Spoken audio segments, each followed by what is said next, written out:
Hello, I'm Enzo, and today I'll be playing Astroneer. I started recording this right after Megatech got released, and I'm super excited to see what it's like. I don't have Glitchwalkers because I was never really interested in that DLC. I honestly don't even know what it's about, I just know that I won't like it. I am mostly here for Megatech. I haven't played Astroneer in quite a while, so I'm extremely excited to see all of the new things they've added. My customization is pretty much the same it's always been.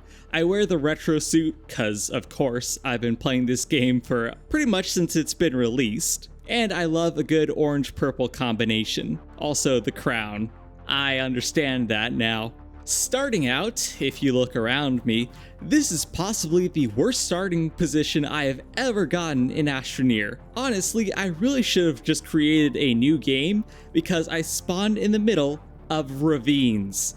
Like, this is the worst spot I've ever had. Trust me though, the world gen only gets more cursed from here on. I'll say it several times, but this is the worst map generation I've ever seen in Astroneer. It's kind of fitting though.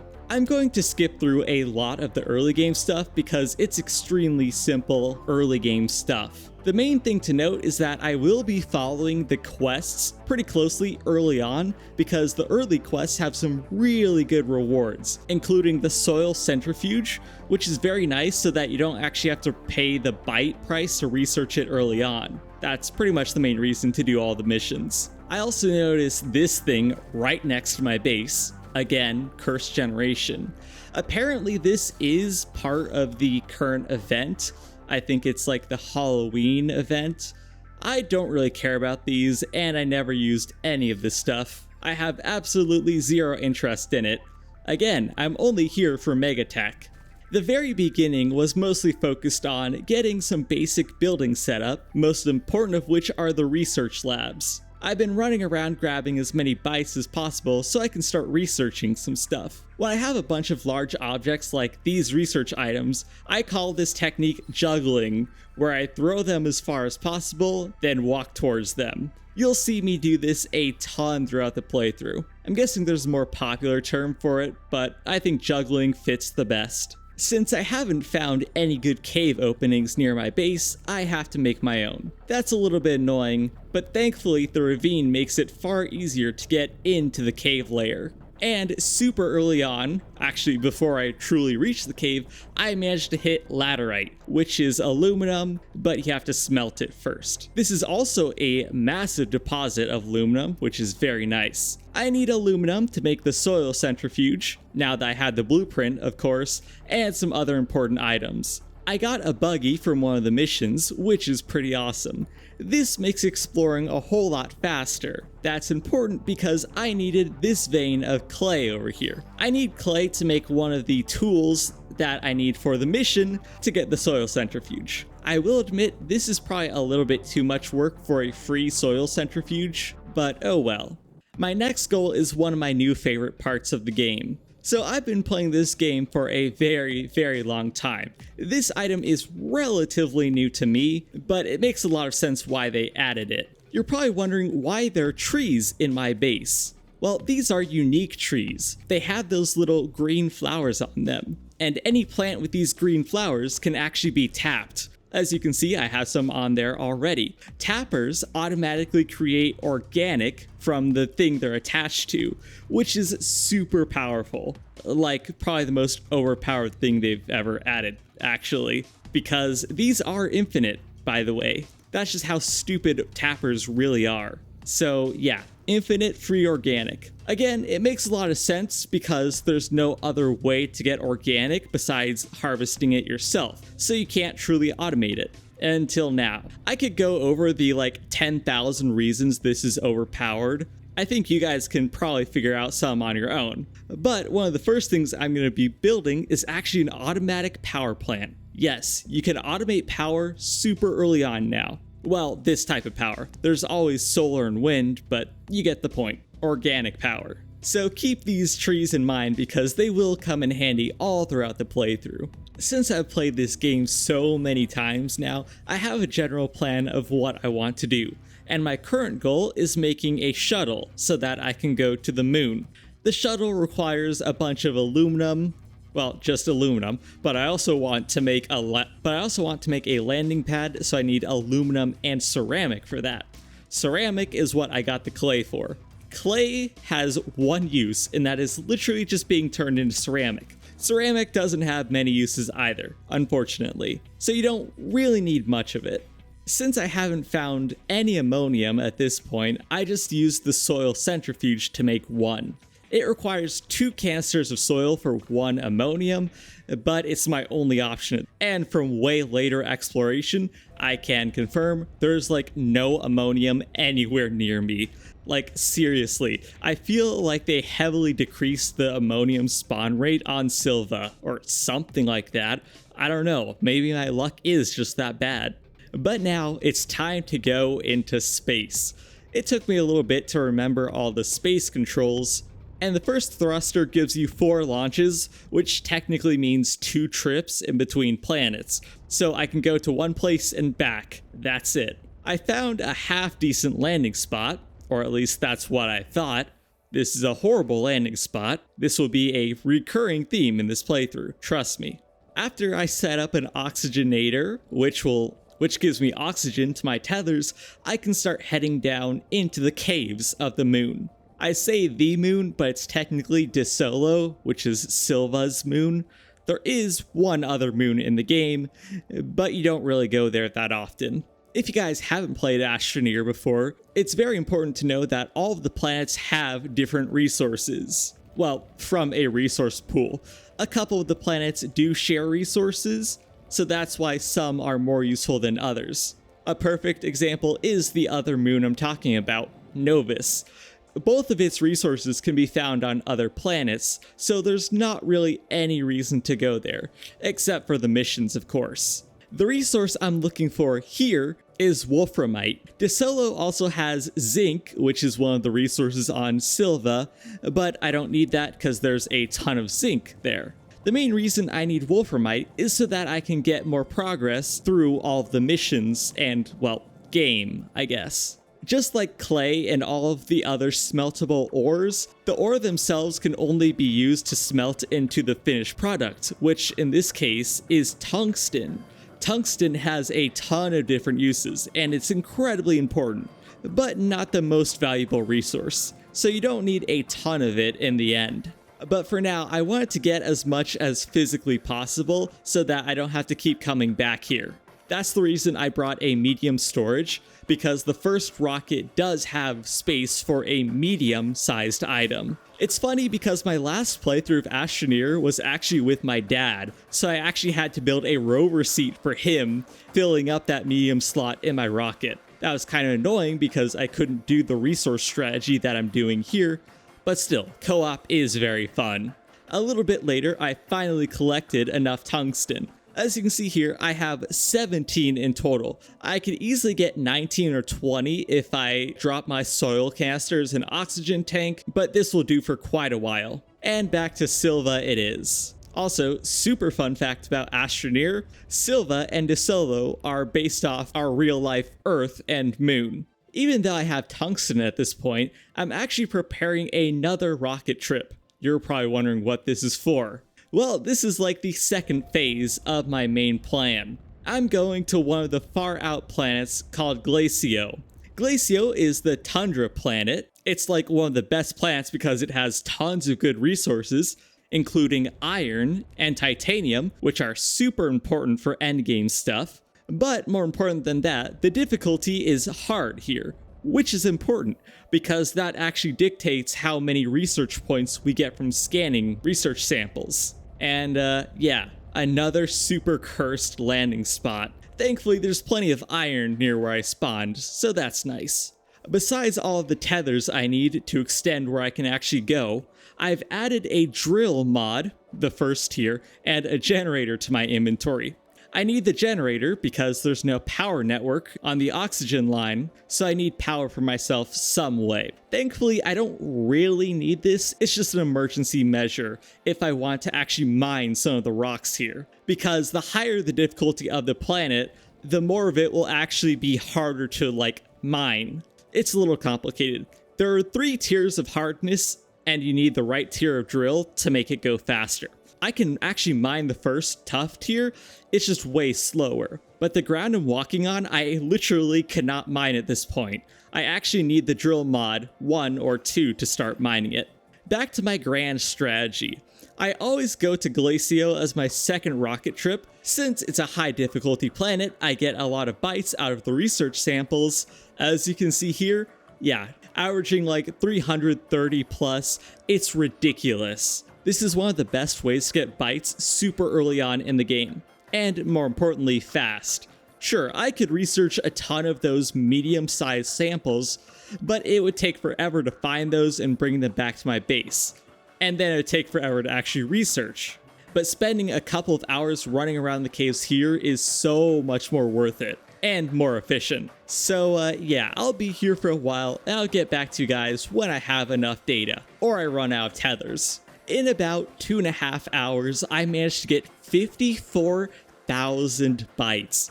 That is just ridiculous. Of course, I will chew through these relatively quickly with everything I want to make, but still, that's going to make my progression go so much faster. It's pretty stupid, I have to say. But again, this is a sandbox game, so you can pretty much play how you want to, which is one of the reasons I love it so much. And since I'm here, I decided to get a bit of hematite and titanite, which is, you know, iron and titanium respectively. Both of these are going to come in handy for what I'm about to do, especially the iron. Now that I have enough bytes, I can start researching some stuff, which is very exciting. This will allow me to complete some missions, and more importantly, unlock a ton of buildings I'm going to need to beat the game. The first one is what I'm actually crafting right now. This is the chemistry lab, the single most important building in the entire game. This allows me to craft all sorts of new resources, which will let me make, well, new buildings and other resources. The chemistry lab is relatively cheap. It's just ceramic, glass, and tungsten. The first material I made is plastic. Plastic requires compound and carbon, so it's super easy. Plastic has all sorts of uses, and I need it because I want to make the atmospheric condenser next. Before that though, one of the rewards I got from a mission is called a QT RTG. Get it? You know, it's a tiny RTG. This is a single item that's like an infinite generator. It only produces 1 unit of power, but it's incredibly handy, especially early on. I don't have anything that needs it in my inventory just yet, but it'll be really helpful later on once I get stuff like the hoverboard, the oxygenator, tool mods, and stuff like that. They are great to have, but obviously super duper rare. You usually get them from missions, and apparently they can come from wrecks, but I swear I've never found any of these in wrecks before, so. Now that I have the chemistry lab, I can start collecting gases. Unfortunately, every planet has different gas resources, so I can't get everything from here, which means I'll need to move it to other planets to get stuff for later on. Gases are mostly used in the chemistry lab to make other resources. The other important thing to note is that the chemistry lab chews through a ton of power. It takes 20 units of power, and I barely generate like, I don't know, 5 to 7 right now, so I can't exactly afford to run it for long. When I first started exploring the moon, I found this little area right here. This is super interesting because this is for one of the missions, and conveniently, it happens to have a lot of useful resources. Dynamite being the best example, but this vehicle data recorder is necessary for one of the missions, and since it's just going to give me all of the dynamite, I might as well bring these other exocaches over to it. Exocaches are marked by these green symbols on my compass, as you can see. These are boxes that These boxes have to be blown up with dynamite to actually get the stuff inside of them.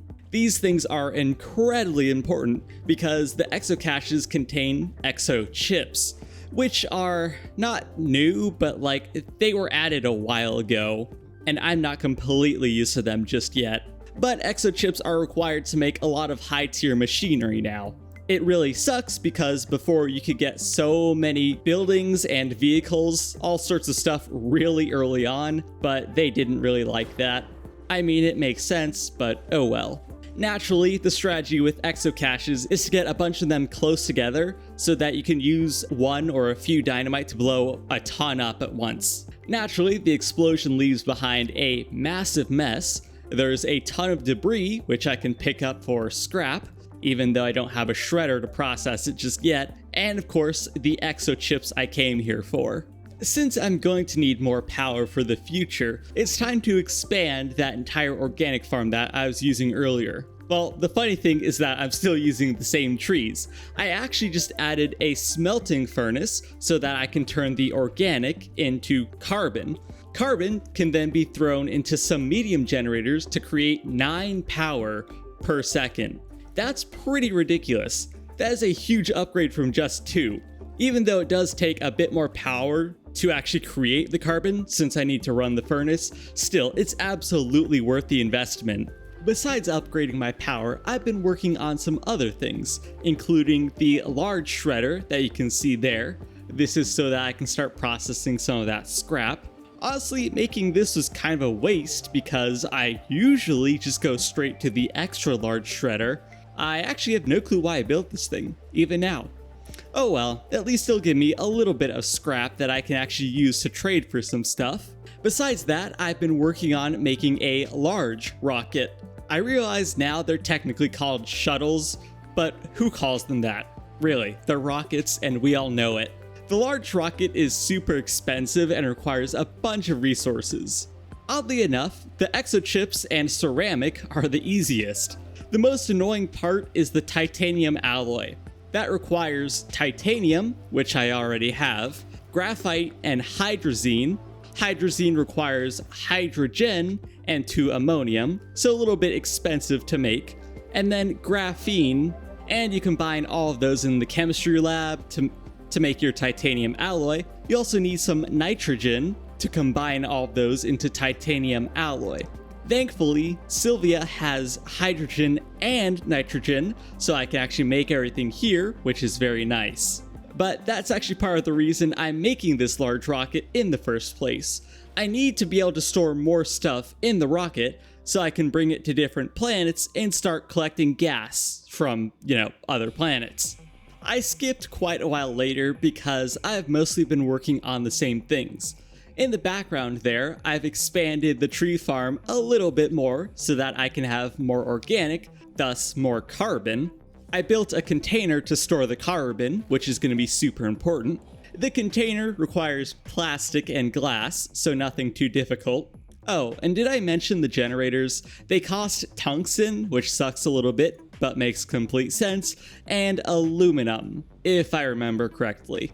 On top of that, I made this large rover, since I can at this point. I literally skipped 2 tiers of rover, which is very nice. This one costs rubber, which requires organic and resin, 2 exochips, and aluminum alloy. Aluminum alloy costs, well, aluminum and copper. I'm going to use this large rover to make a makeshift scrapping setup, so I can run around the world and scrap some stuff, so that I can exchange the scrap for some resources. What I quickly learned is that I can actually throw the generator right next to my seat, and by pressing the interact button, which is either C or V on computer controls, I can turn on and off the generator so that I'm not wasting all of the power it produces. The rover itself only requires 1 power, but of course I have to deal with the generator there. Even this shredder takes 7.5 units of power, which is a little bit ridiculous. Honestly, now that I think about it, if I were actually smart,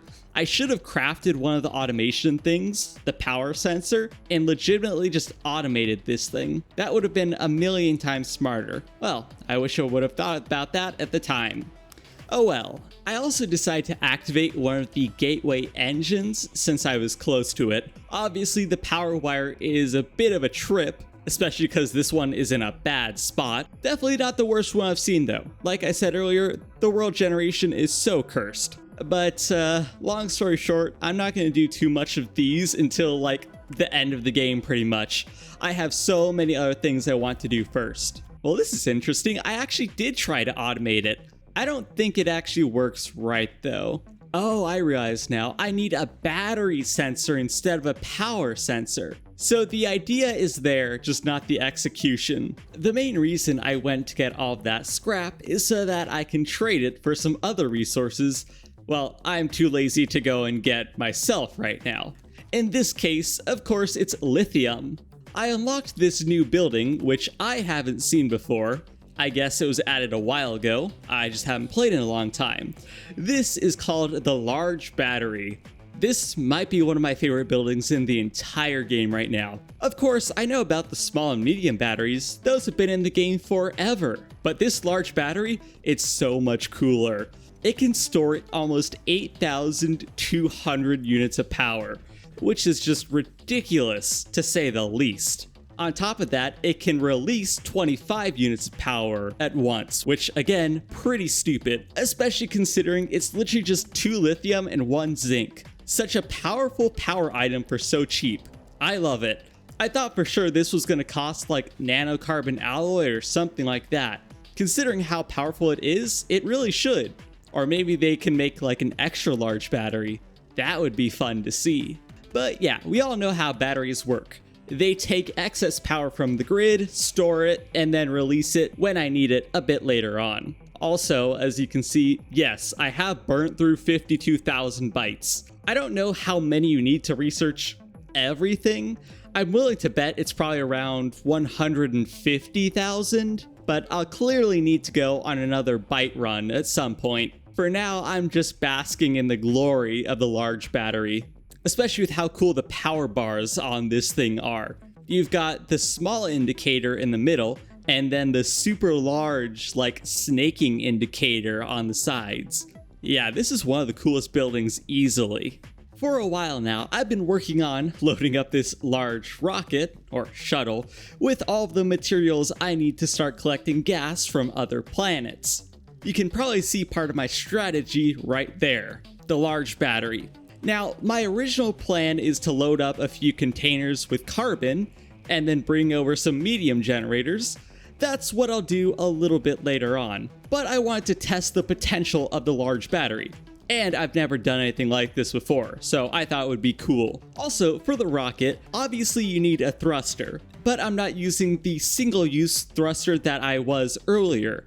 I actually have a reusable thruster now. It consumes hydrazine as fuel, but you're probably wondering, what did it cost to make? Well, I actually don't know what it costs to make right now. I don't know if it's still steel and stuff like that. It might be, I'm not actually sure. But apparently, you just get a free hydrazine thruster and the schematic by doing a mission.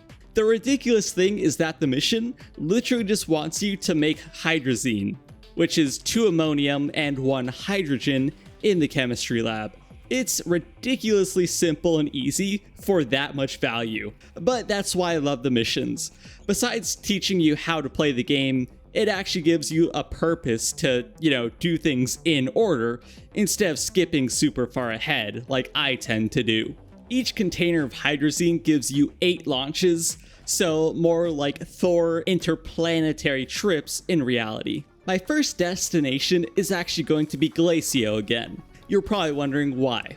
Well, Glacio happens to have argon. Argon is very important because it's required to make steel. Glacio also contains iron, another important component of steel. The other thing I need to make steel is carbon, which is super easy to make. I have it automated at this point, which is pretty awesome. I'm not sure if my math is 100% correct here, but the argon concentration is at 100 on Glacio, which is the highest concentration, so I believe it takes 13 seconds to get a single unit of argon, and with the amount of power I have, I should be able to get about 30 units of argon before I run out of battery power. So I'll be back when it's done. Well, it looks like my math was a bit off. Thankfully, in the right direction. It's actually more like 40. I don't know where I got the 13-second number from. I know I read that somewhere on the wiki, but maybe it was at a different concentration. I can't really complain because, well, I have a ton of argon now and I can start making some steel. With steel, rubber, an exochip, and tungsten carbide, which is, well, tungsten and carbon combined, I can make an auto extractor. This is one of the most important buildings in the game because it automatically extracts resources from their veins at a very slow rate, but it doesn't deplete the soil or anything like that. It does deplete the vein, just very slowly over time. You can get like hundreds or thousands of resources depending on the size of your resource vein. Unfortunately though, it costs 8 units of power per second, so pretty much one medium generator. I decided to set it up on the compound node at first. This node is super weak, but hey, it's better than nothing. To start out, I'm always going to put these medium containers on top because they're just the easiest method to store stuff. And yeah, I'm going to let this thing run until I forget about it. I know we're quite a bit into the video, and you're probably wondering, well, isn't this supposed to be about the new Megatech DLC? Well, okay, I'm getting there. The main thing is that to unlock Megatech, I had to complete a bunch of other quests, and the auto extractor was one of those big ones that I needed to complete. This gives me a distribution launch system anchor, or DLS anchor for short. This is like the beginning of Megatech. It's the thing that lets me make other things, essentially. I kind of regret putting it this close to my base. Maybe a bit further away would have been nice, but oh well. Once you build something, technically you can destroy it, but you really don't want to waste all the resources you put into it. The machines even have a safety button that you have to flip before you can activate them, which just shows you how crazy things are about to get. Yeah, do you guys see all the materials I need for this? Well, first of all, this is the first building. It's super cheap compared to what I'm gonna get later on. But yeah, 50 compound, copper, a bunch of zinc, and 7 steel. That's pretty expensive for now. I mean, I can make it all, it's just gonna take a while. That's why I'm gonna do this a bit later on. I'm setting up my rocket for another trip to another planet so that I can collect even more gas. Instead of argon though, I have a couple of extra targets this time. This time I'm heading to Atrox. The main issue with this planet is that it has a super dense and like smoggy atmosphere, so it looks pretty horrible when you actually get down to the planet, and the clouds can sometimes cover your landing spot. That's why I always bring beacons so I can mark my main landing spot. So, what makes this planet so unique? Well, there's no actual unique resource here. Unlike the other planets that have unique solids, this planet only has unique gases. The main unique that we're here for is helium, which I need to make nanocarbon alloy, but it also contains some other very useful gases. There's sulfur, which is also on another planet, but it's nice to have here, even though you don't need much of it, and methane, which is incredibly helpful. It's another one of those resources you're not going to need a ton of throughout the playthrough, but it's always going to come in handy. My setup here is pretty basic. I have a ton of carbon in these containers. Each one of these stores 32, with an additional one on top for 33 in total. I only have 2 medium generators because they each produce 9 units of power. The chemistry lab does require 20, and since I don't produce quite enough, it's going to run a tiny bit slow. That's not a major issue because while I'm here, I can collect a ton of these research samples for even more bytes. Since Atrox is a super high difficulty planet, all of the research samples here will give you a ton of bytes, which is very nice. Even these ones you can find on the surface that are pretty common. So, what is methane used for? Well, silicone. Silicone is a very interesting recipe because it takes resin and quartz. Quartz isn't used in many recipes, but I've always found this used to be very unique. Silicone doesn't have many uses. It can be used to make some other items, a vehicle later on, but the main reason I want it right now is to make gas containers, so that I can store a whole bunch of gas that I'm going to collect way easier. The crazy thing is that I haven't brought that many research samples back, but I'm back to 50,000 bytes. Well, 40,000 now because I had to research the RTG. Now that I finally have helium and steel, I can finally make nanocarbon alloy, which is required to make the RTG. The RTG is one of my favorite blocks because, well, it's infinite free power. It's just very expensive. The sad thing is that this only produces 4 units of power now. I swear, System Era has a grudge against the RTG for being too powerful. I seriously think they should just remove it at this point because they clearly hate the thing. They've nerfed the RTG so many times throughout the years, it's not even funny anymore. This thing sucks now. But, of course, if you have the capability, you can just make a ton of these and boom, infinite free power. But they've seriously been pushing you to make like other sources of power instead over the years, especially since they added the extra large wind turbine and solar array. I mean, those things are super nice on certain planets, but yeah, you can't really beat the RTG. Now that I have access to all of the advanced resources, I can do so many more things, including missions like this. Alright, you probably have a lot of questions, and I have some answers. I was hoping to play this smart and bring all of the resources I need to complete this mission. I literally forgot the most basic resource, zinc. Yes, what's super common on my main planet and its moon, zinc. I completely forgot it. But besides that, you're probably wondering how I'm just walking around without my tether network. Well, it's from a mission. I can't remember which one. I have a feeling it's when you create your first nanocarbon alloy, and I think it gives you the schematic for the portable oxygenator. It's that item you can see attached to my tool. It gives you infinite oxygen as long as you can power it. It only requires 1 unit of power, so you just have a QT RTG in your inventory and you never have to worry about oxygen again. It's so nice. And after inserting an exochip to start up the entire map process, well, I have to go home and get some lead. That's a bit embarrassing. So this MAT device is part of one of the quests. Pretty much you have to give it all sorts of expensive materials, which obviously I just looked up on the wiki so I could bring them all ahead of time, but I forgot, the zinc. You feed it all of these resources, activate it, and it actually gives you the schematic to make something. It also blows up, so you have to run away pretty fast. It's a terrifying thing, honestly. Alright, so what's my reward for all of those resources and expensive exochips? Well, it's one of the coolest vehicles in this game. Actually, I don't know if it's really a vehicle, it's more of a mobility device. And that is, of course, the hoverboard. The hoverboard also requires 1 unit of power and another inventory slot, but now I can travel super fast, pretty much on foot wherever I want. The hoverboard is such a nice feature. Besides the movement speed, it also makes moving super heavy objects way easier. Instead of having to juggle them around, well, I still have to juggle multiple items, but instead of throwing it super far away, I can easily carry the heaviest objects wherever I need them, usually one at a time. On top of that, now that the hoverboard part of the mission is complete, I can start doing the next part, which will give me another very powerful vehicle that I love. And yes, you have to do this series of missions to unlock these specific vehicles.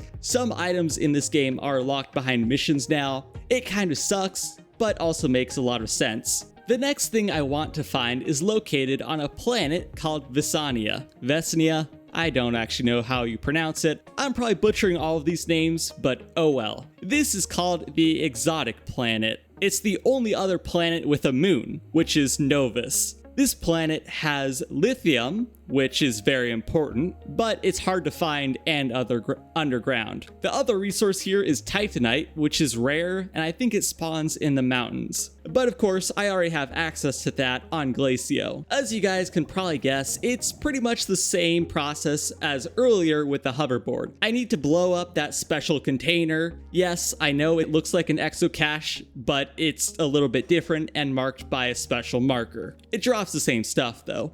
The MAT is also just like before. I've got to give it a bunch of expensive resources, considering this is the later mission. It also requires some gases, but those were super easy. And run away before it explodes. This is another one of my favorite vehicles in the game. Completing this quest gives me the VTOL. If you guys don't know what VTOL means, it stands for Vertical Takeoff and Landing. That's exactly what this thing does. It doesn't have much storage space, but it's really good for flying around your planets. And I haven't gotten up to any shenanigans with it in a long time, but I'm pretty sure you can still attach a winch to it and actually airlift certain things. Again, I don't know if that still works or if it has a lot of limits, but I definitely should play with that at some point. Unfortunately, I didn't do that in this run though. The VTOL did come in handy right after I got it though. I needed some copper for, well, something. I can't actually remember what. And it was super easy to go ahead and find some on one of the mountains. And this is why I needed the copper. I am dreading this. Unfortunately, this mission line is required to completely beat the game because let me tell you, I absolutely hate these missions. It is a pain to do all of these in several ways. This is the xenobiology lab. Yeah, this is when I start pets and everything like that. Again, some of my least favorite missions in this game. It's just a drag to do the entire thing. It requires some basic stuff to start up, so I did all of that. It's nothing really special. And honestly, I didn't really get into these missions until way later on, near the end of the run when I actually had to do them. Now that I have even more resources, my next major goal is to make two very important blocks. One is called the paver. This requires silicone and aluminum alloy. The other is a large drill. Not like the drill mod that goes on my tool, but an actual massive drill you put on vehicles to dig in front of you. The paver, well, builds a path in front of your vehicle. The drill does all of the mining. To make the drill, though, I need diamond. Diamond is incredibly annoying because it requires 2 pieces of graphene. And, you know, graphene requires graphite, hydrazine. I don't have a ton of ammonium. Ammonium is very rare in this world for some reason. I have not found a good patch still, so I've been using the soil centrifuge to make it. But with my next plan, I won't have to worry about ammonium anymore. Funny thing is, I actually had to worry about ammonium later on, but that's Megatech. I didn't quite expect it. I don't have to worry about hydrazine anymore. That's a bit more accurate. And this is my vehicle setup. Now that I look at it, I don't know why I made 2 RTGs for this thing. It only needs 1. The vehicle itself takes 1 power, then the drill and paver also take 1 power, so that's only 3. One single RTG should be able to do that. And well, it does. I just didn't math it out properly at the time. Anyways, with this vehicle combination, I can do one of my favorite parts about this game. I kid you not, dig to the center of the planet. It's literally centered to the journey of Earth, but an Astroneer. There are ways to give your vehicle a better angle, but I kinda like the max angle that you can get with just the vehicle itself. It's not super steep, so you can climb back up it yourself, but you can also slide down if you really want to. Only issue is that this angle takes quite a while to get to the center of the world. The nice thing is that all of the layers of the planets in Astroneer are so cool, especially because all the planets are a bit different, and you guys will get to see just how crazy neat they look later on. On top of that, there are all sorts of rare resources in the middle, and well, the deeper you go into planets. That's actually one of the reasons I'm currently down here. You guys got a glimpse of it for a second there, but there's actually some ammonium on this level, which is quite interesting. Unfortunately, a lot of the resources here are mixed in with other resources. So the veins are very rich, but good luck getting what resource you actually want down here. I was looking around this area for a bit, but it was the wrong layer. I'm still not at the core layer yet, which is the one I'm going for. That's also why it's super important to make the best drill strength, which is 3, that you possibly can. I literally have never ever bothered with the other 2 drill strengths because it's easy enough to just save up to make the 3rd one. As the indicator at the top says, we've finally reached the core. This is the most dangerous region of the planet, not just because of the hazards. In this game, the gravity of the planets actually gets super weak as you approach the core, which I think is the opposite of real life. You would think that the gravity get way stronger closer to the core, but oh well. The core has a ton of cool stuff, including this special ore that I am mining as much as I can find. This stuff is called Astroneer. It only appears in the core of planets, but thankfully it spawns in massive, super rich veins. You can probably get like thousands of this stuff if you use auto extractors. But I don't want to go through all of that trouble just yet. I just want to mine a bunch of this stuff. There's plenty of it spread throughout the entire core. So what can Astronium be used for? Well, it has two uses. One, it can be traded, just like scrap, but for different things than scrap. You'll see very soon. The other use is actually research. I think each one is worth like 100 bytes. So this is one way to automate research points, but it's not truly worth it, especially for what you can trade it for. Trading Astronium is one of the most overpowered things they've ever added to this game. I'd probably put it on the same tier as the tree taps, actually. No, the tree taps are like S+ tier broken. This is only S tier. Going back to my old trade platform, I can finally look at the second tier. Actually, I think I could have looked at the second tier the whole time, but oh well. I'll unlock the third tier near the end of the game. I can trade Astronium for all sorts of super cool and useful resources. And one of my favorite buildings, easily, the portable smelting furnace. It's one of those smelting furnaces that you saw earlier, but a 1-block item. It's pretty stupid, actually. Instead of having to take up a large space, it can take up a single slot. If you guys use your imagination, you can come up with some crazy uses for these things. You can use like storage items to make a huge stack of things. Yeah, they're super fun, trust me. Besides that though, Astronium can be traded for some incredibly useful resources. My best example? Hydrazine.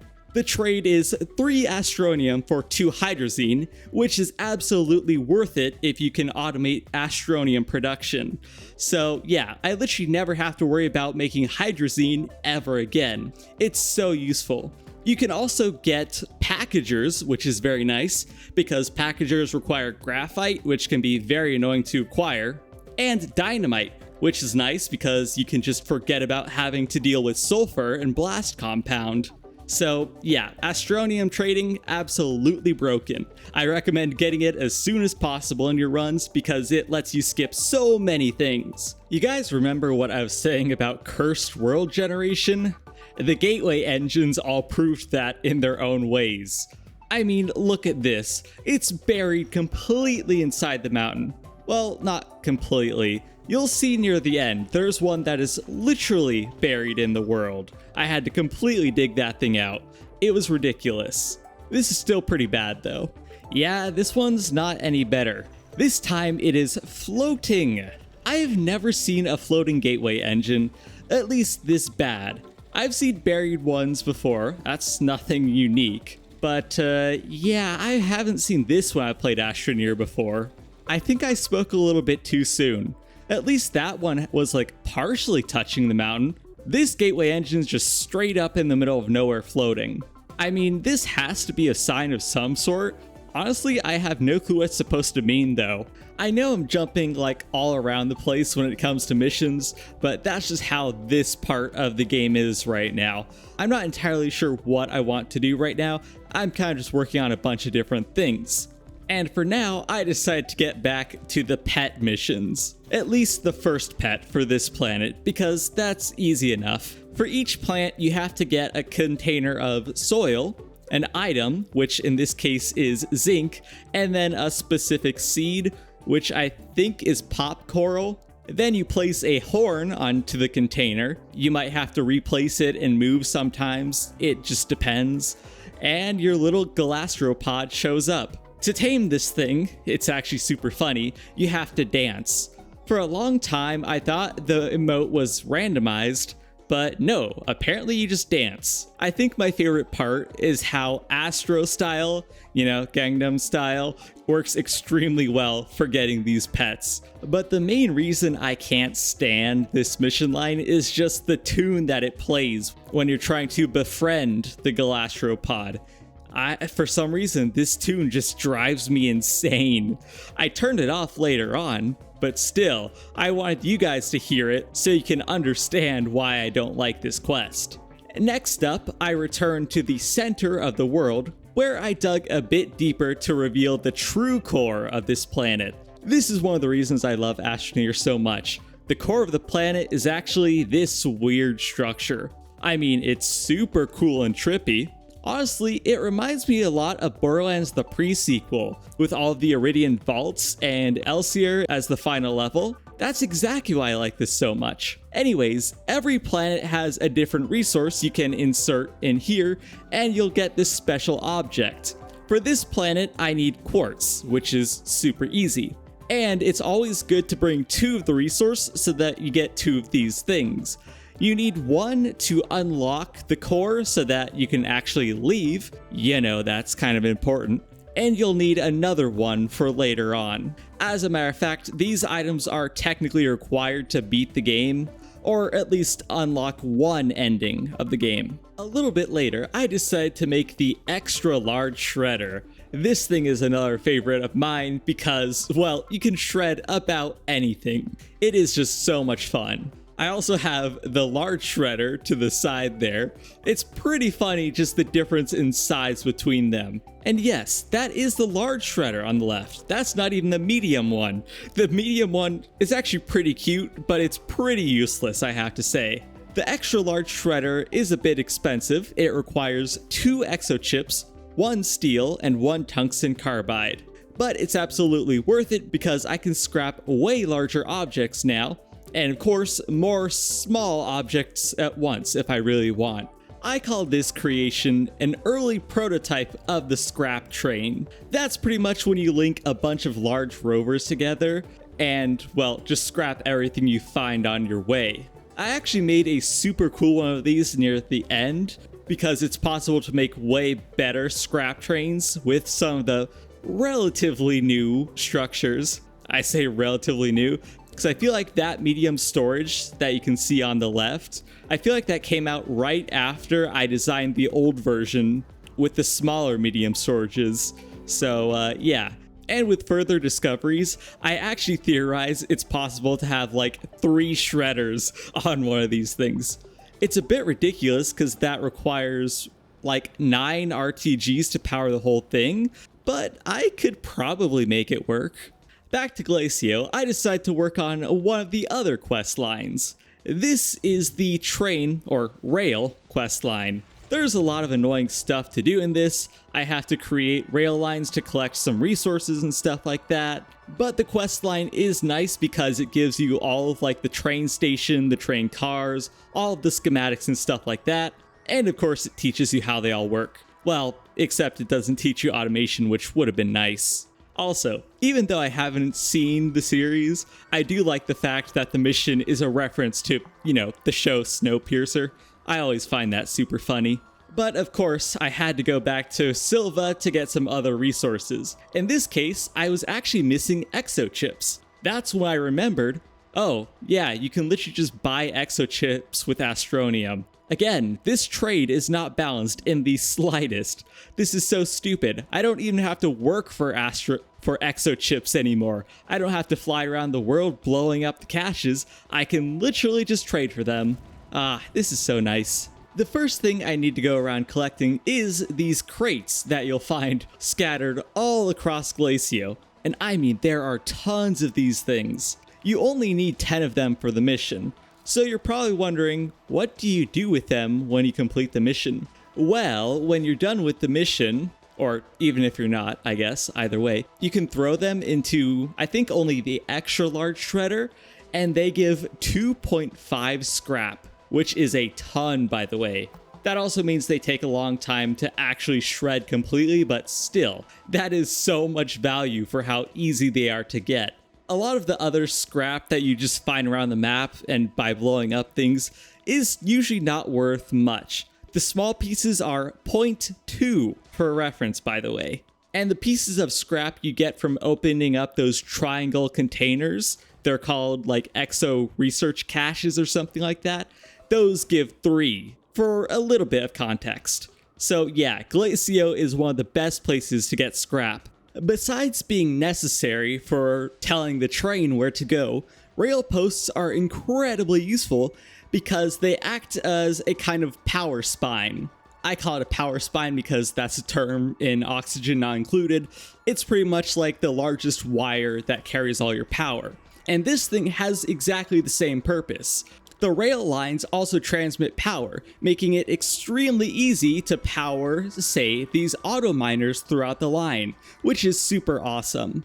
As you can probably guess, I'm at the core of my main planet, and I'm setting up a bunch of auto miners to start harvesting some astronium. I was originally planning to set up some auto miners on Visania to collect lithium from inside the caves.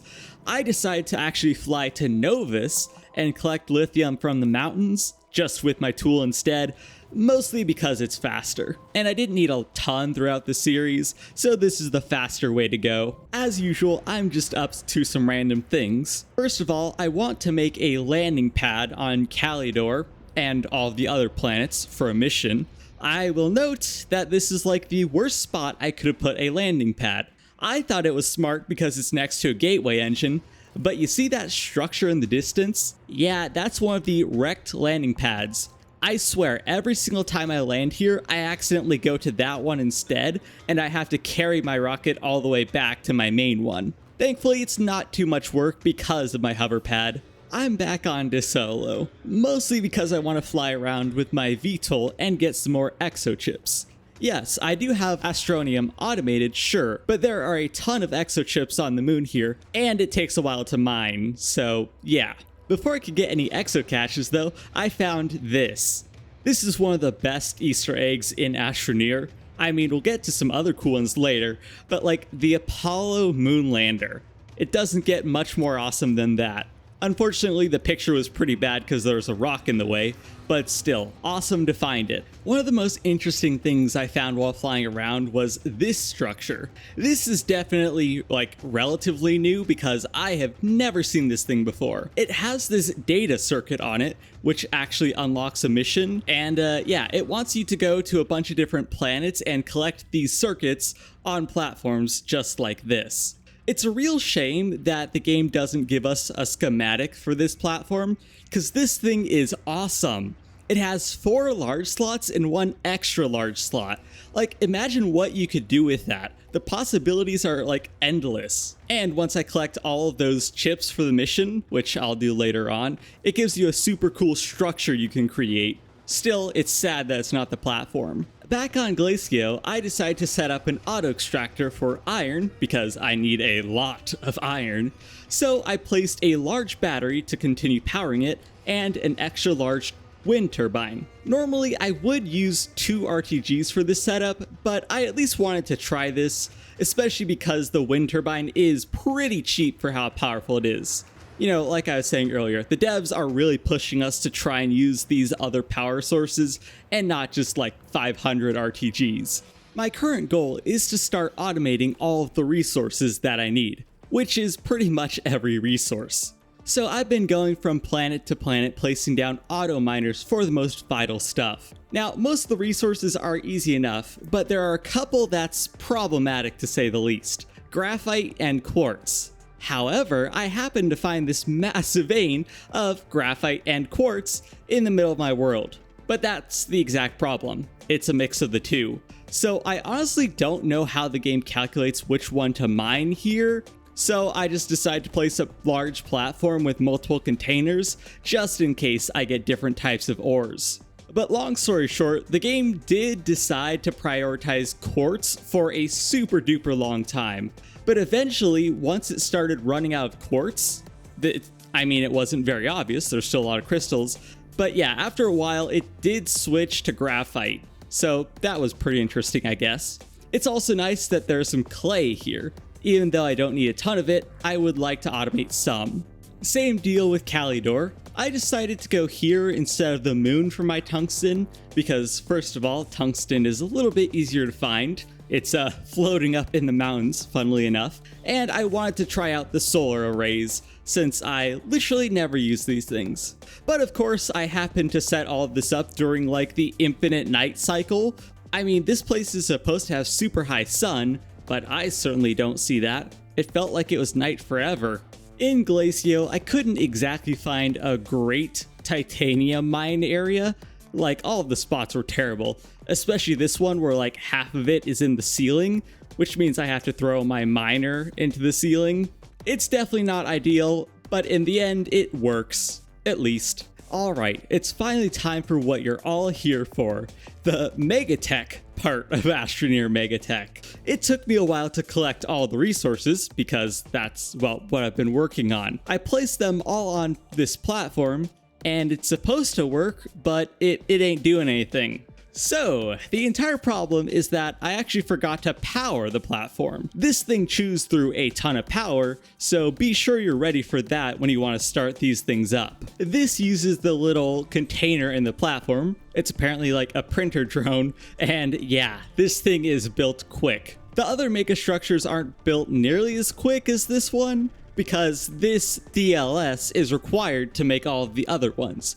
It's how I like spawn them, I guess. It took me a long time to figure out all of this because there's no information on the wiki just yet, and it's super nice that I can explain all of this after the fact because, you know, I'm doing a voiceover. Anyways, to get started, I actually need to make a landing pad for all of our megastructure anchors. You know how I built this one? I got that as a mission reward. I'm pretty sure you can get this landing pad as a reward as well. I'm not sure if you get it right now or later on, but I place all the materials on this printer and wait for it to craft. This thing also requires power, like a ton of power, a ridiculous amount of power. So yeah, I need to upgrade my grid a bit more, but it works for now. After learning from the DLS, I decided to place these a little bit further away from my base. I have space to expand in the other directions, which is good, but yeah, I wish I knew how massive these structures were at the time. Anyways, this looks like a launch pad, right? Well, I literally just press the button and I get my thing launched to me. This is just like the DLS anchor where I choose where to place it, it gives me a pad, and I gotta put resources on that pad to go make the big structure itself. So you guys are probably wondering how this entire thing works.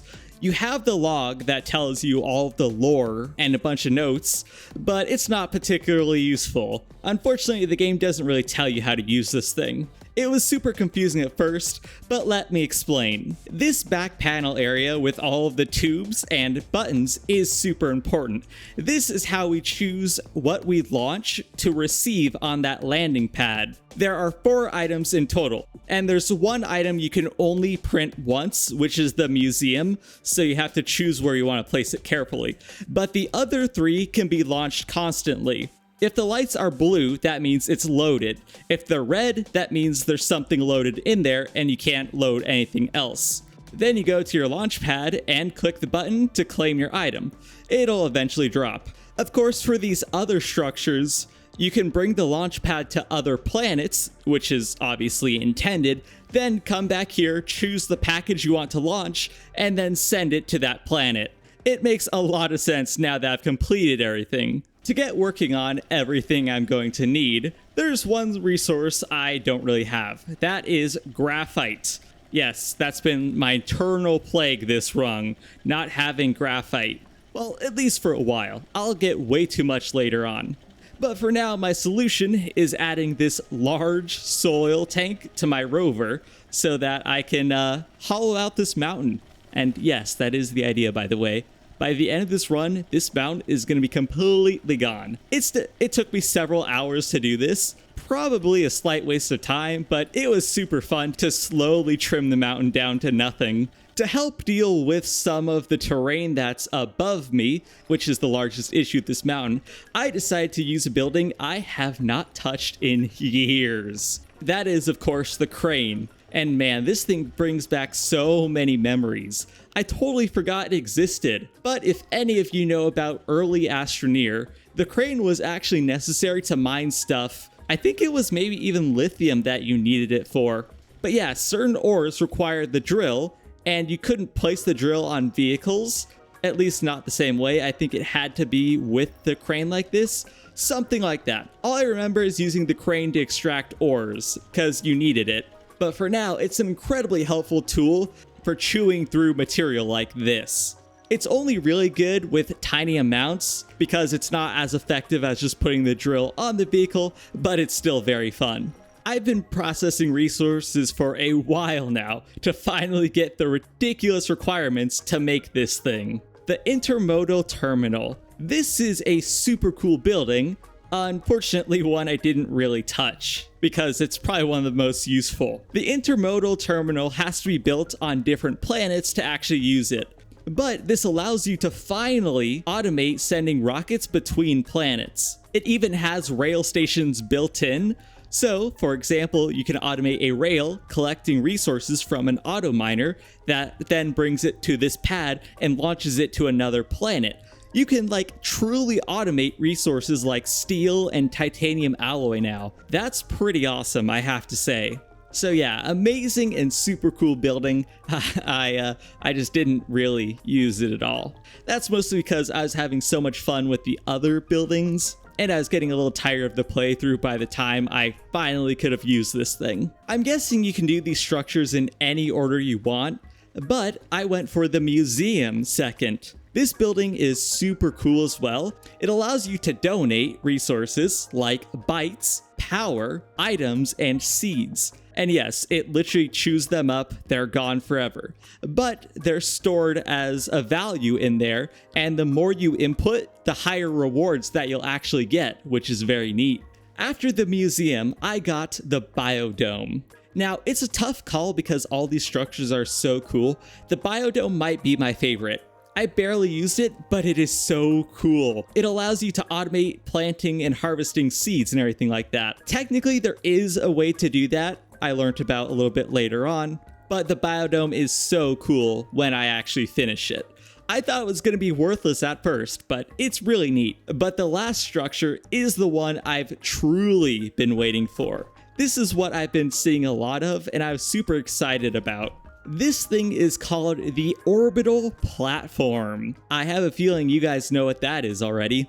It's a space station. You can build your own space station in this game now. That's so cool. I've seen pictures of people that have made structures super high up that reach into space, but nothing like this.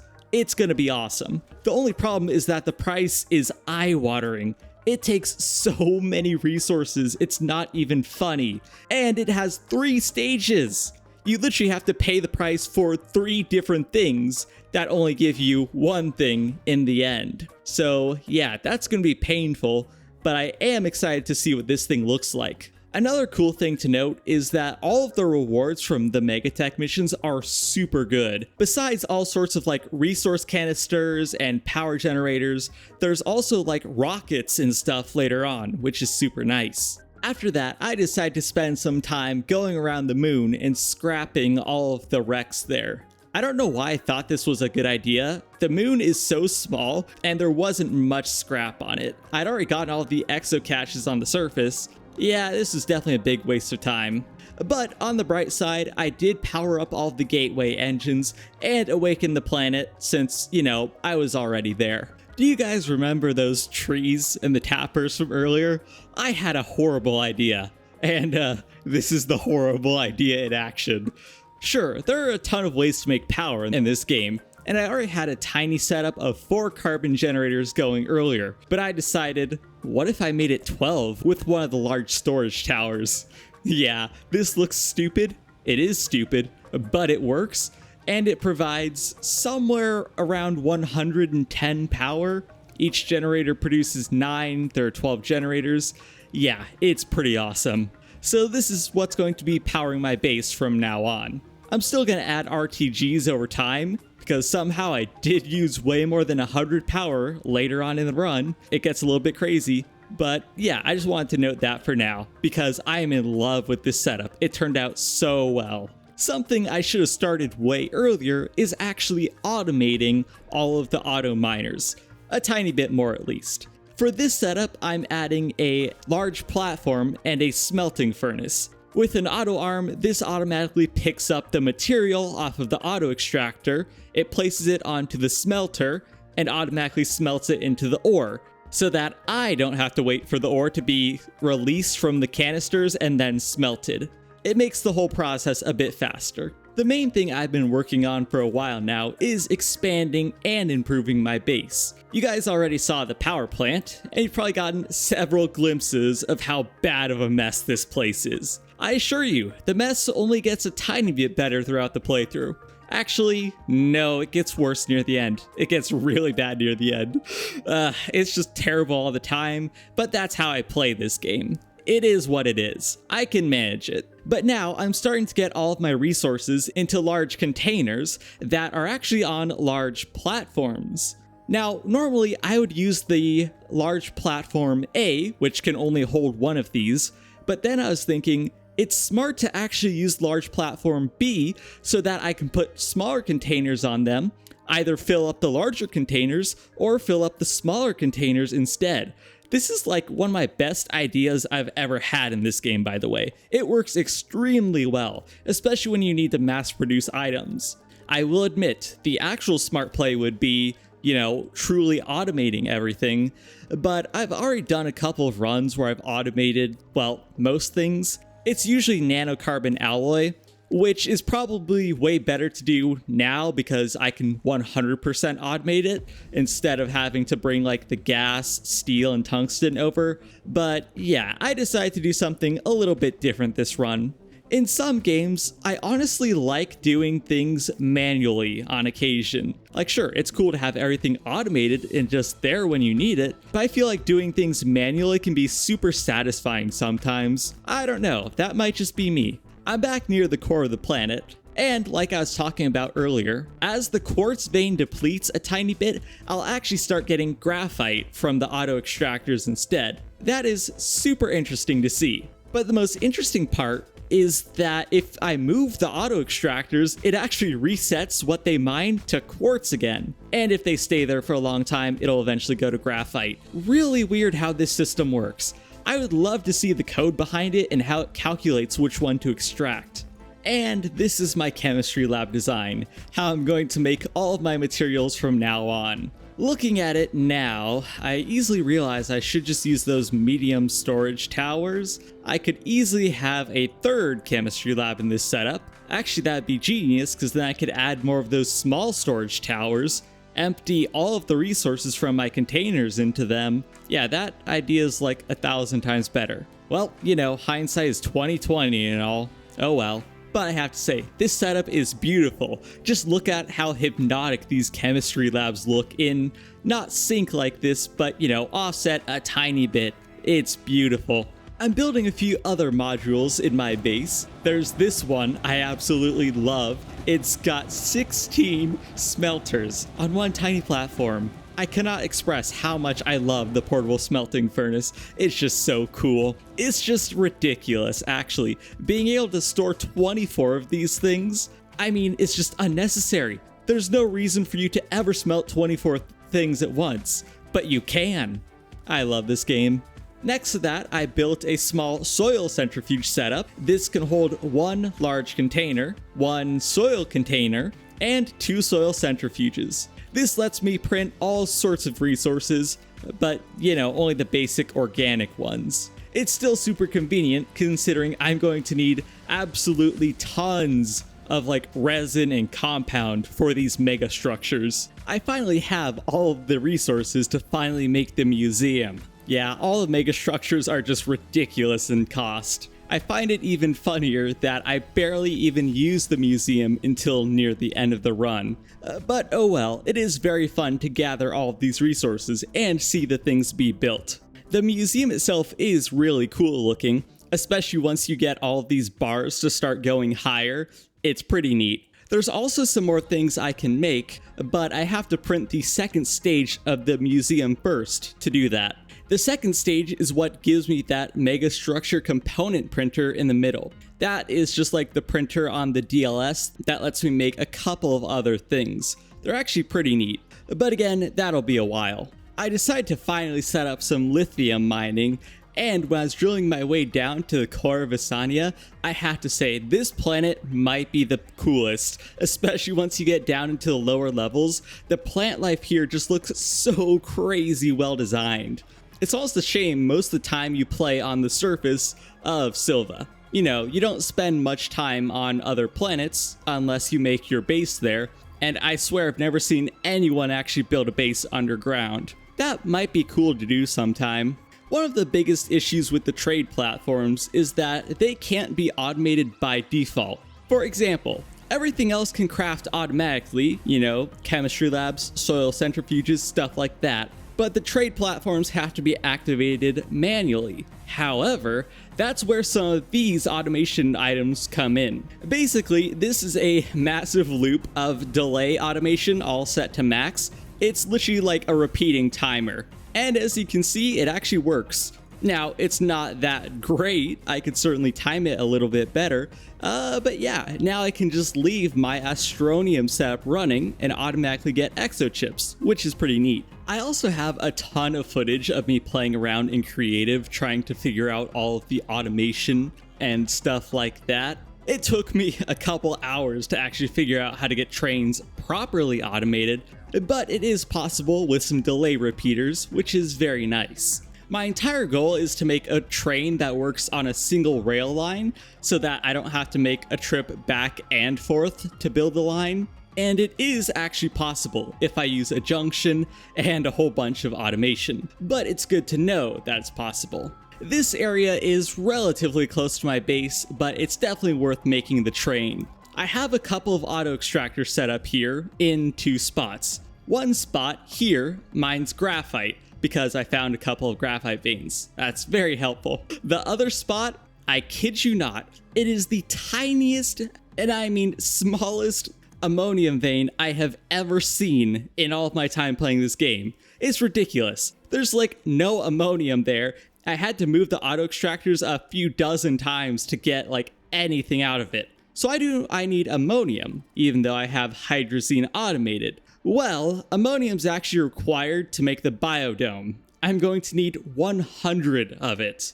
And this vein is so bad that I actually couldn't make all 100 with just this one. I had to trade some scrap to get the remaining ammonium a bit later on. Do you guys remember that weird circuit that I found earlier, which gave me a mission? I decided to pursue that because I thought it would be interesting, and it really was. All of the circuits are located on a few different planets, and of course, in random spots. The mission log does give you a hint though, and look at that thing. It is beautiful. That is the extra large storage container. This thing can hold 2,000 items, which is a little bit stupid if you ask me. I don't know why you'd ever need it, but I want it. That's actually what this mission is for. But hey, finding one of these in the wild is awesome. The only problem is that I can't transport it with my VTOL. However, with the packager and my hoverboard, it is possible to drag it back to my shuttle, which obviously I'm going to do. I have to say though, out of all of these platforms I needed to find, the one on Calcidor was the worst. But before I found it, I actually found this thing. Oh, this brings back memories. The zebra balls. These things have some sort of actual story meaning now, but I have no clue what that is.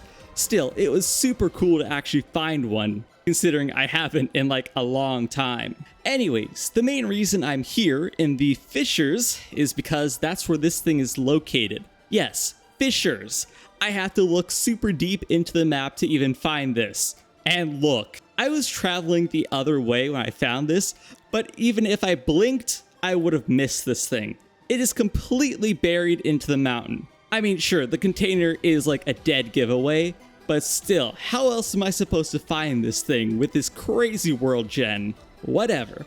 All that matters is I found the data chip here. I was originally planning to come back and recover this thing. I did manage to find quartz and place a beacon here, but yeah, I never did bring it back to my base. The one on Aatrox was a bit easier because it's out in the open, but it did say it was on the equator. So I was like, how the heck am I supposed to find the equator? Obviously I know what that is, but it took me a while to get like the right spot on the planet. That's one of the few problems with Astroneer. My brain gets messed up really bad when I travel around the planet. I mean, my sense of direction is horrible as is. And being able to go around the planets completely in this game does not make that any better.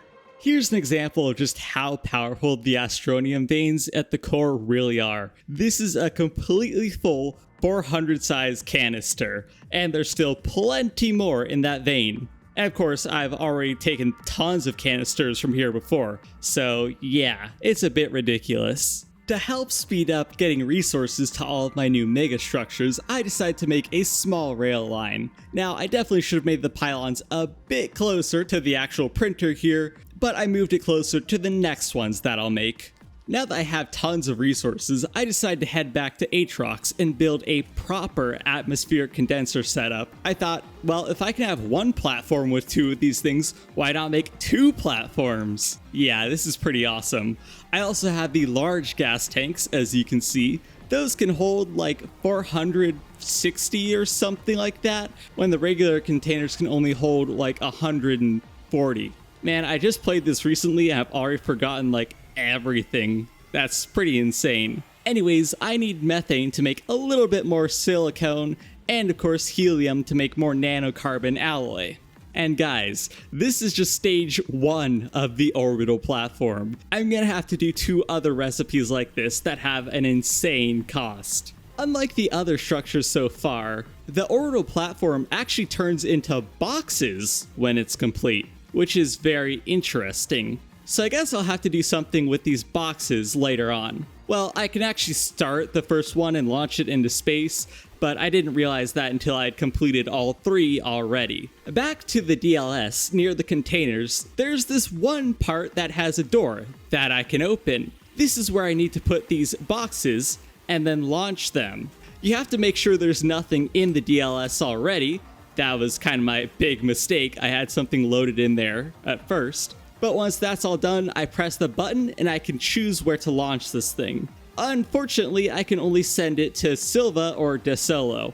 All of the other planets are out of range. But I have to say, I love the DLS because it uses a spin launcher. It's super funny how this thing works. It shoots the package into space, and it automatically starts constructing my space station. That looks so cool already. Looking at it now, I honestly don't know what the second and third phases add. I guess I should check that in a bit more detail, but oh well, I've made all 3 already. Naturally, I went to go explore my new space station, and it is quite beautiful.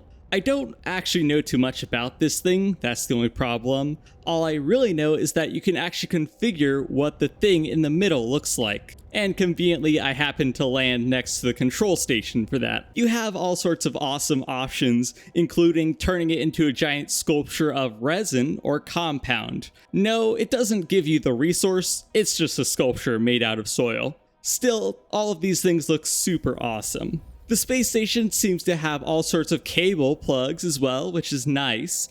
And from the looks of it, I think this place is powered. I'm not sure if you need to bring your own power or not. I actually didn't test any of this really. There's also a slot for Astronium and a container, which is very interesting. I have a feeling you can fly this over to other planets, which sounds pretty awesome. And as you can see, you get creative mode flight in here, which is another super cool part of it. Over here, there's a printer. Apparently I can go get all the other mega structures and bring them here, and there's like a terrain extension I can buy. I have a feeling that can go on all of the sides. I guess it is pretty tragic I never got to experimenting with anything here. I think it's a super cool structure. I'm just not super interested in like the true endgame of Astroneer. Here is the beginning of the biodome. It takes a ton of organic resources. The ammonium is definitely the worst part, but it's still very painful otherwise, especially when it comes to steel. I feel like the megastructures cost ridiculous amounts of steel overall, which is just the worst. The second stage is probably the most interesting though, because it requires a ton of resin and nitrogen, oddly enough. I think this is the only mega structure that requires a gas as the input. I'm pretty sure. The final stage requires even more unholy amounts of resin and glass. Plastic, rubber, those are easy enough. But yeah, this thing is just getting expensive, but it looks really cool. And that's one of my favorite parts. I love how the mega structures look better with each individual upgrade. It's just so neat right now. Just like with the museum, the third stage gives me a printer where I can make other modules for this thing, but I'll get to that later on. Speaking of the museum, I decided to start donating some resources. Only power and bytes, because that's all I have at this point. I think seeds are going to be the worst because, well, I have 0 seeds at all. The biodome is definitely going to help with producing those, but still, that's going to be interesting. Power, of course, I have plenty of, and I have some bytes left over from research, but I'll definitely need to get more for later on. Like everything else so far, extremely expensive. And for what? A printer that I have to sink even more resources into to get other things?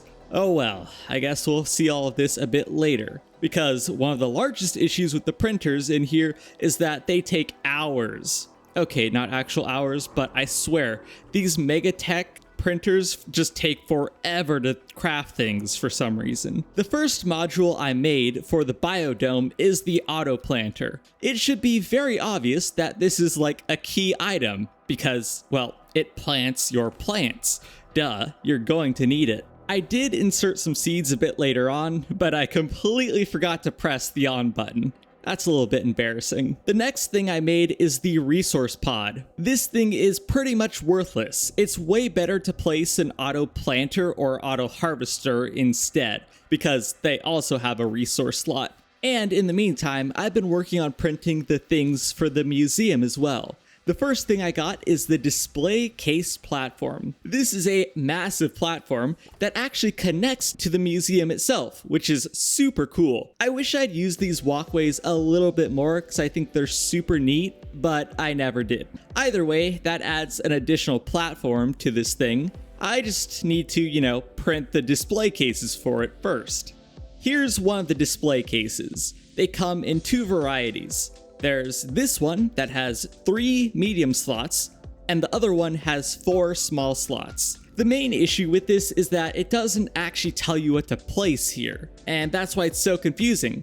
Because it says it'll give you a reward in the end, but I legitimately don't know what I'm supposed to put there. The small platform is a bit easier because you actually get statues, or trophies I guess, a little bit later on, but I completed that near the end. The next module for the biodome is called the Mega Oxygenator. This is one of the things I've heard about before, but didn't completely understand until now. It's a super cool module that slows down your oxygen use rate, so you can survive a bit longer without oxygen. Obviously though, it's worthless to me. I have the tether network, or, my portable oxygenator that I've been using forever at this point. Yeah, literally worthless. Cool to check out, sure, but I wouldn't make it ever again. On to something actually useful though, the auto harvester. As you can probably guess, this is very important if you want to, automate the biodome. It would definitely help if I actually planted some seeds at first, but I realize now the reason I didn't want to turn on the auto planter at first is because when the seeds are fully grown, they actually die after a little bit. Even though you get your first seed back so you can keep replanting it, you won't get a bonus seed or, any extra products from the biodome. And that's what's important. It's the most interesting thing about this structure. I'm still looking at all the modules because I want to see what they all do, and this is the auto fertilizer. I think it's pretty worthless as well. It essentially increases how long the plants are ripe and perfect for harvest. And now that I have all these modules active, I decided to finally turn the thing on. It's pretty awesome. The auto planter does its thing, automatically planting my seeds. I'm using those plumifer trees, the ones that have tapper spots, because that's actually all I have at this point. And it's a super neat system, I have to say. I love just watching all the trees grow, and it's going to look so much cooler later on when the thing is filled up. I mostly just have to wait for the trees to actually grow to their perfect stage before the auto harvester will start collecting. The auto harvester sends out a drone instead of automatically picking this up. And that's one of my problems with it. It definitely causes quite a bit of delay in the system, so it's not as efficient as it should be. But here's the craziest part about the biodome. Did you guys see that? It's collecting clay. So besides seeds, I guess some plants generate resources, which is insane if you think about it. You guys should really look at the wiki because I'm guessing people have gotten way more information on this. Literally, all I planted is plumifers using this entire biodome, so I have no information on any other plants. But I'm guessing other plants have to make other resources. Wouldn't it be insane if I could get like other planet ores from their seeds? I heavily doubt it, but maybe we can get something like resin or compound. That'd be cool. You never know. The last module you can get for the biodome is, well, the expansion. This is a super neat building that uses a similar system to the museum expansion. You can place this in one of the module slots and, well, it clears out a bunch of land right there and gives you a bit more space to plant things. This makes me think that like different plants have different growing speeds or something like that, because I can't harvest stuff fast enough. That's my major problem. I definitely need some more harvesters. As you can see here, I've started to donate some of the seeds that I've collected from the biodome. That thing is insanely fast at growing seeds. Even though I did see a Steam guide talking about how to automate crops, and that was, well, before the biodome, but still, the biodome's definitely way better. While I wait for my biodome to grow a ton of seeds, I decided to finally go and activate all of the planets. It just took a while of driving around the planet, powering up each engine, and then, you know, doing the core and everything like that. Calcidor? I can never remember the name. I never go here. This place requires explosive powder. I mean, it makes sense. It's a desert. Visania requires graphene, which is pretty interesting, but super easy. Visania requires silicone, which I guess is kind of fitting. Pretty easy as well. In the middle of all of this, I've been gathering tons of research samples and then mass researching them, obviously, and I've managed to get 100,000 bytes into the museum. For that, I get that little object you can maybe see there. This is the shiny byte. It's one of the things that can go in the display case, which is super exciting. It also means I'm going to have to donate a ton of resources to get the other ones. The other thing I really should have been doing when I was visiting all of the planets to activate the cores is actually the Wanderer's Way mission. Pretty much you have to craft this scanner, which requires steel, and go find all sorts of old space telescopes, probes, and stuff like that. This is another awesome part of the game because these actually are real telescopes that were in real life, which is just so cool to me. It's exactly like the moon lander and why I love that so much. I tried to guess some of these, but I only knew what 2 of them were. Yeah, I don't actually know most of these probes. I mean, they're important, yes, I just don't know them all. I mean, I definitely should have known the Hubble Space Telescope because of its unique design, but yeah, I completely forgot this thing exists. Here is one of the 2 probes I could actually identify, the Voyager. This is technically Voyager 2, but oh well, close enough. Yeah, I can't say I've heard of this one either, the Mariner X. I mean, still, super 1973. I guess that would explain why I've never heard of it. Yet somehow, this is an even older probe, the Pioneer, 1958. That's quite insane, I have to say. Inside one of the crazy areas of Aatrox, where, as you can probably see by the world gen, yeah, the mountains here are super cool. The first thing I discovered was not the probe. I learned that pretty fast. It's just some massive debris. The probe itself is deep within the mountains, and as you can probably tell, like instantly, of course, this is Sputnik. I mean, anyone should be able to identify this. It's a giant orb with antennas sticking out. I always forget how much of a nightmare Aatrox is to actually go through. The world gen here is horrible. There are massive ravines everywhere in the map. There are plants everywhere. And as you can see, this gateway engine is completely buried in the map. How much fun.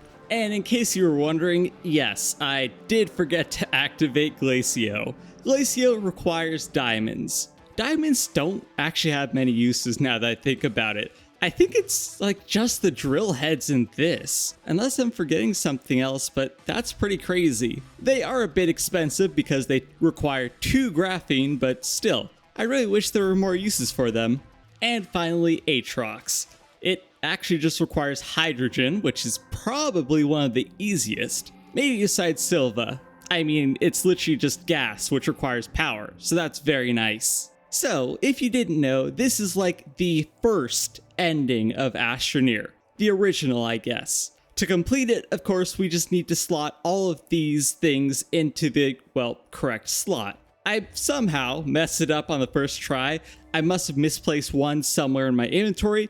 I thought I had a good order going, but oh well. Of course, the ending cutscene is super cool. I mean, I've never completely understood the whole lore of Astroneer, and we'll get to more of it near the end, but you are like a clone of some sort participating in this training, well, Astroneer training, I guess. And after meeting the Wanderer, by scanning all those probes, this new portal opens up and you decide to take the portal into whatever unknown place that leads you instead of being just a puppet, I guess? Something like that? I mean, I just love how it uses all the details already on your character. You know, it's a, like, not live action, but real-time cutscene. Pretty cool.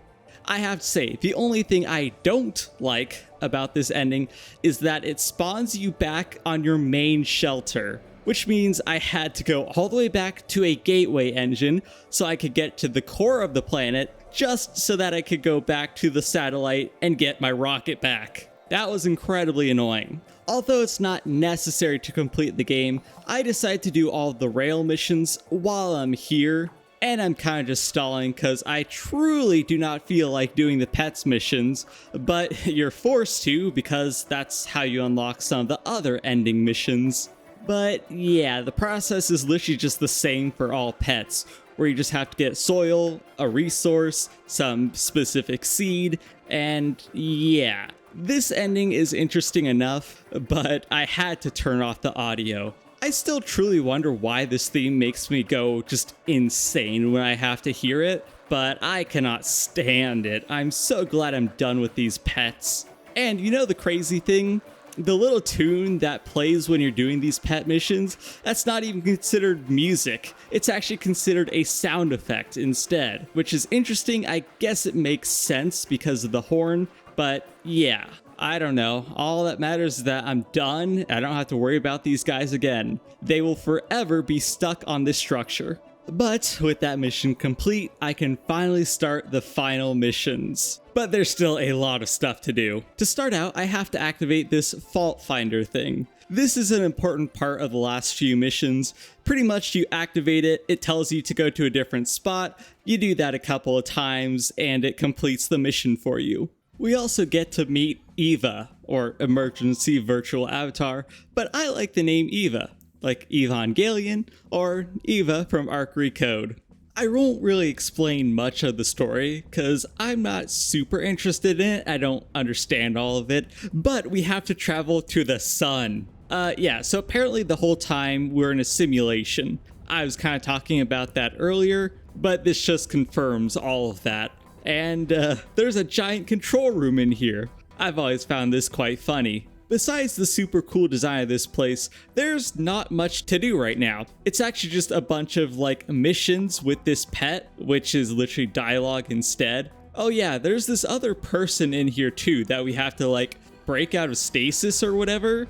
I think this is Kronos himself. Again, I don't remember the story that much. If you notice that crown on my character, I actually got that because I've completed this whole mission line before. Yeah, that's how you get it. You also get another suit that looks exactly like his, but nah, I like my current suit.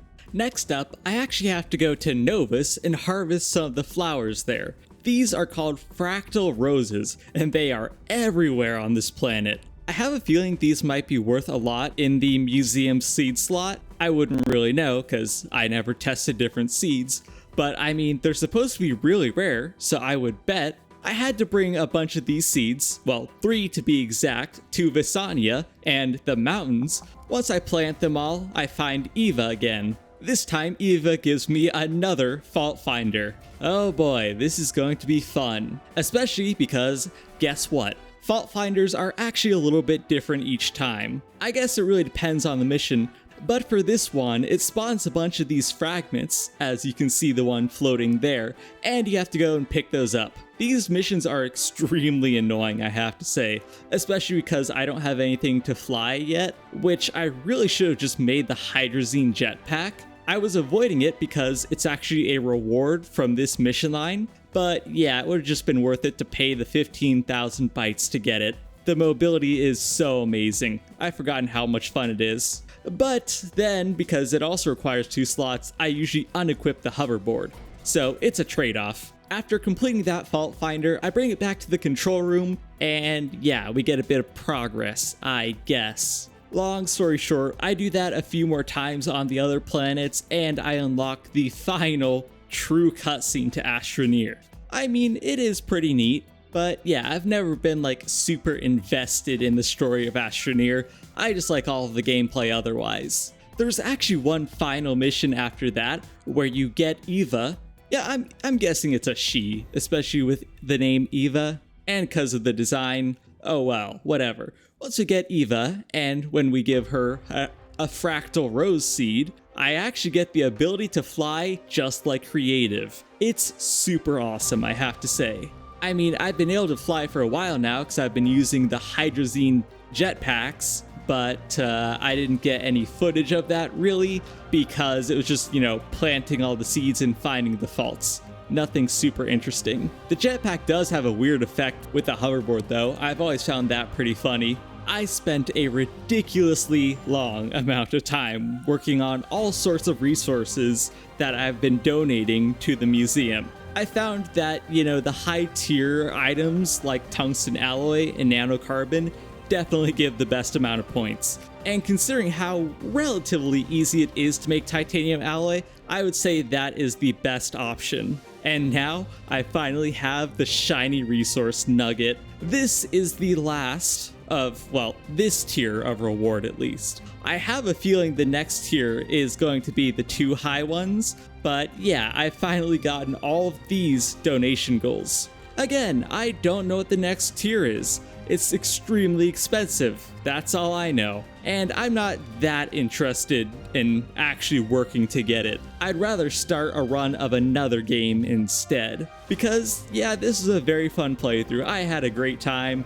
But after over 60 hours of playing Astroneer straight, yeah, I'm a little burnt out for now. And I'll definitely have to check back on this world in a bit, but extremely long and complicated story. So, I was using Eva to fly, right? And I may have save quit while I was flying. The problem is, every single time I try to load this world up, no matter what, I even tried to duplicate it, the game crashes instantly. I think I may have accidentally broken the world. That would truly suck for how much time and effort I've sunk into this run, but I hope they'll have a fix for it at some point. If not, I'll send them a custom email saying my problem. But yeah, so I wanted to note that because that unfortunately happened. I can't access this world anymore, but maybe someday I will get the maximum crazy donations. Like 3 million bytes, that's a bit ridiculous. I know how to do it. It's actually pretty simple. I can either just go all around all the planets and, unlock everything, get all the research samples, or automate researching Astronium, which is another easy way to do it. But yeah, even after filling a display case with all 4 of the trophies, I still got nothing. Again, I really wish they would tell you what you actually need to put in these spots to get stuff. Now that I think about it, maybe the data chips? No, because there's 5 of those. Yeah, I have no clue. It really sucks. I would have liked to seen what my reward is, but oh well. The true final thing I decided to do was bring the construction anchor all the way to Glacio, just so that I could make sure that it works. I made sure to load up the intermodal terminal, and yeah, it looks like I can build this here, which is very nice. The only problem is that Glacio's terrain is horrible, and it took me forever to find a spot where this thing would actually build properly. But yeah, truly automating shipments between planets would be very cool to do at some point, for sure. As you can probably guess, this is going to be it for this video. You can probably hear that I'm getting quite tired, and I'm actually voicing this part at night. As always, thank you very much for watching. I truly appreciate it, and a special thank you to all of my channel members. If you guys want to see more Astroneer, let me know, because this is one of my favorite games, especially considering how long I've been playing it. But this is going to be Enzo from Lookintogaming, signing out.